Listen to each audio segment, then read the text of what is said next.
Good morning, everyone. It's mid-morning, 11:30 on the 17th of April, Friday the 17th of April.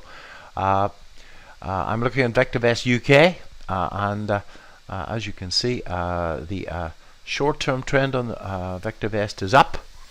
The underlying trend has turned back down, and clearly that underlying trend then cannot be confirmed by price action. So we've got a confirmed down, which has been in place since the start of this sell-off way back in February. Seems a long time ago. Yesterday, the number of sales was greatly ahead of the number of buys. At this moment, VectorVest advocates caution when buying stocks at this time.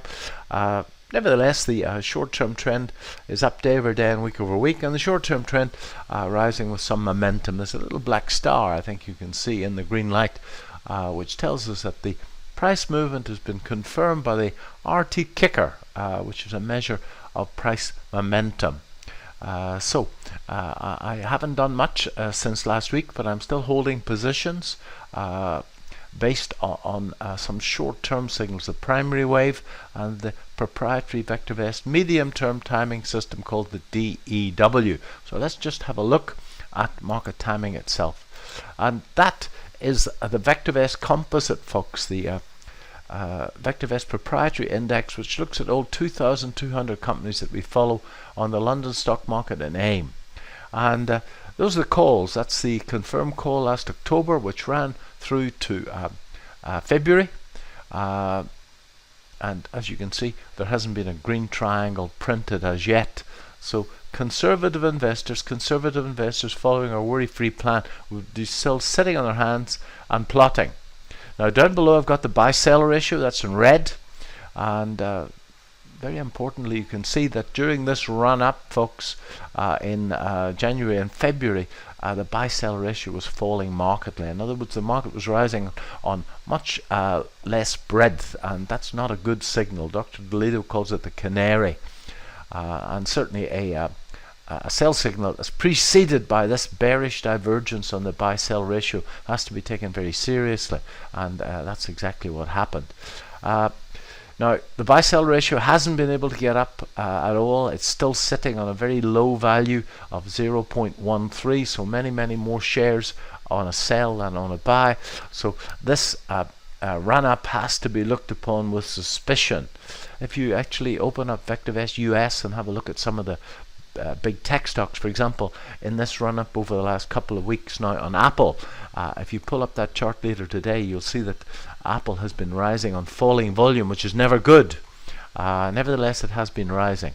Down below we've got the market timing indicator, and when it's below 1, the underlying trend is down. When it's above 1, the underlying trend is up, and as you can see, the underlying trend, I think, stuck its nose above 1 for a couple of days, but it's back down below 1 now. There's a very good announcement on the old virus this morning, folks, by Gilead, which says that they've found some form of vaccine, and that has pushed the Dow futures up considerably overnight. Nevertheless, I don't like the look of this reverse divergence that we have on the MTI, and earlier in the week I did a video where I looked at a reverse divergence with the stochastic indicator on the American market, so have a look at that. But nevertheless, that worries me a great deal. Nevertheless, the trends, the short-term trend is up, and I'm holding positions based on that. Let me say again that these are aggressive positions, folks, and they're not for everybody. Conservative investors should be waiting on that call. So let's have a look at what they are. So if I go out of this and I go into viewers, I've already opened this morning. These positions have a theme running through them, folks, in that they're all high relative safety stocks.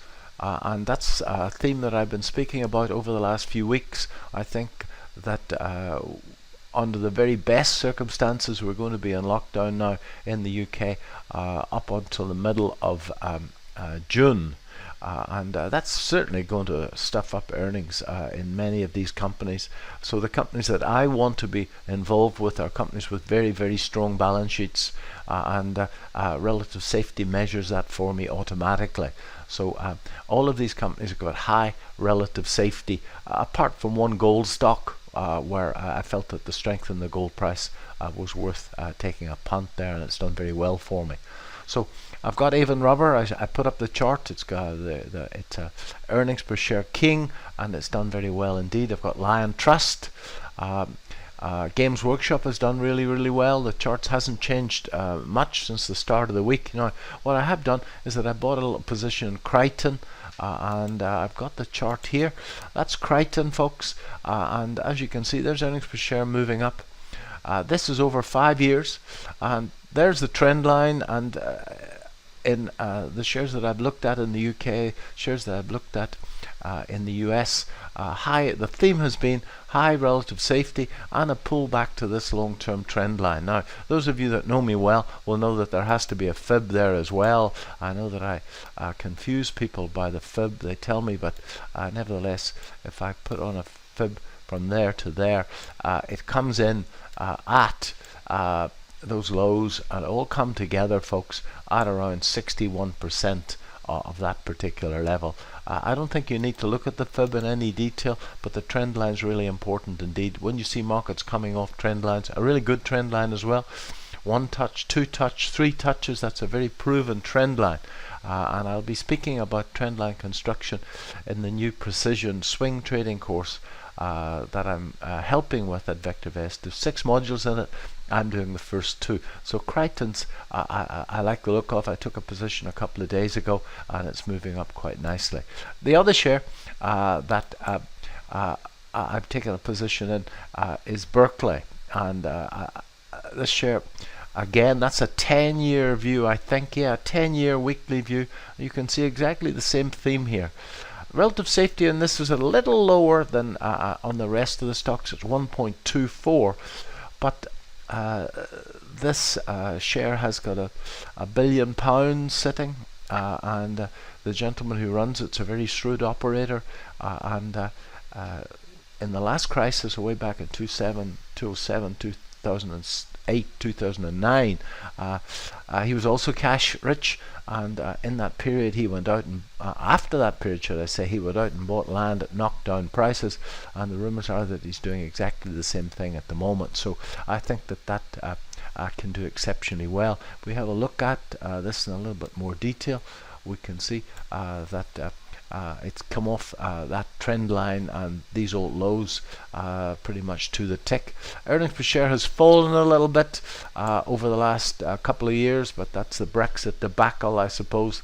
But nevertheless, earnings per share over the last 5 years up considerably. So that is the shares that I'm holding at the moment. I have to say again, folks, that these are aggressive positions, and conservative worry-free traders should be sitting and waiting on that confirmed call. I still think that even in this very noisy news-driven market, that even under the best circumstances we can see a 3 to 5 day pullback before we actually get to the bottom of this. It's looking, this morning markets are up well, and they're up well based on that news from Gilead. We shall see if that in fact follows through into the American session. So at the minute I'm holding Avon, Lion Trust, Games Workshop, Crichton's, JD Sports, Diploma, Berkeley, GB Group, and Goldstock and Polymetal. I'll discuss these fully on Monday afternoon at our Q&A. It's at 1:30 Monday afternoon. All VectorVest subscribers should have a link for that. If you haven't, all the subscribers I think know me well. Email me and I'll send it to you.